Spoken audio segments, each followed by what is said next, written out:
Iran America మధ్య శాంతి చర్చలు విఫలం కావడంతో వెస్టేషియాలో యుద్ధ జ్వాలలు నెక్స్ట్ లెవెల్కి వెళ్తాయా? అదే జరిగితే చమురు మంటలు తప్పవా? నిత్యావసర వస్తువుల ధరలు ఆకాశానంటుతాయా అన్న ఆందోళన మొదలైపోయాయి. అమెరికా ఇజ్రాయెల్ దాడులకి ఇరాన్ ఇప్పటిదాకా గట్టిగానే ప్రతిఘటిస్తూ వచ్చింది. ఇకపై ఇజ్రాయెల్తో పాటు పశ్చిమాసియాలోని చమురు క్షేత్రాల్ని లక్ష్యంగా చేసుకుంటే సౌదీ, యుఏఈ, బహ్రెయిన్, కువైట్ లాంటి దేశాలు ఇబ్బందులు ఎదుర్కోవాల్సి ఉంటుంది.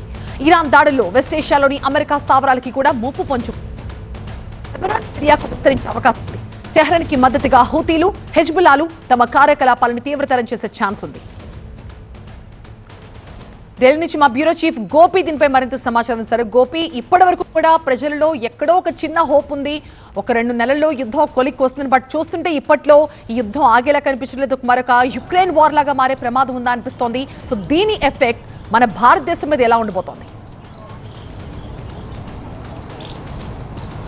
ఎస్ సార్, మనం చూస్తున్నాం ఉక్రెయిన్ రష్యా వార్ 4.5 ఏళ్ళుగా కొనసాగుతూ వస్తుంది. సో అదే తరహాలో ఇప్పుడు ఇరాన్ అలాగే అమెరికా యుద్ధం కూడా ముందుకు సాగుతుందా అన్న చర్చ నడుస్తోంది. ఎందుకంటే నిన్న 21 గంటల పాటు ఇస్లామాబాద్ వేదికగా జరిగిన చర్చలు ఎటువంటి ఒప్పందం లేకుండా విఫలం కావడంతో ఇప్పుడు ఈ యుద్ధ తీవ్రత మరింత పెరిగే పరిస్థితి కనిపిస్తోంది. ఆ దిశగా ట్రంప్ సంకేతాలు ఇస్తున్నారు.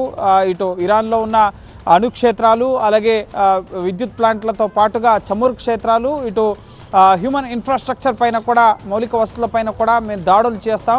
ఈ చర్చలు విఫలమైతే మా దాడుల తీవ్రత మరింత పెంచుతామని చెప్పి ఇప్పటికే హెచ్చరించారు. సో ఇప్పుడు యావత్ ప్రపంచం కూడా కొంత ఆందోళనలో ఉంది. ఎందుకంటే హార్ముజ్ జలసంధి విషయంలో ఇరాన్ తమ పట్టుని వీడటం లేదు. అలాగే అమెరికా ముఖ్యంగా ఈ చర్చలకు సహకరిస్తుందని చెప్పి మాకు నమ్మకం లేదు. మా నమ్మకాన్ని అమెరికా కోల్పోయింది అన్న విషయాన్ని ఇప్పుడు ముఖ్యంగా ఇరాన్ స్పీకర్ ఈ చర్చల అనంతరం మేము ఎంతో నమ్మకంతో వెళ్ళాం, శాంతియుత పరిస్థితులను నెలకొల్పాలి, పూర్తిగా యుద్ధాన్ని ఆపాలన్న ఉద్దేశంతోనే వెళ్ళాం. కానీ అమెరికా ఆ దిశగా ముఖ్యంగా మాపై నమ్మకం ఉంచి చర్చలకు ముందుకు రాలేదు.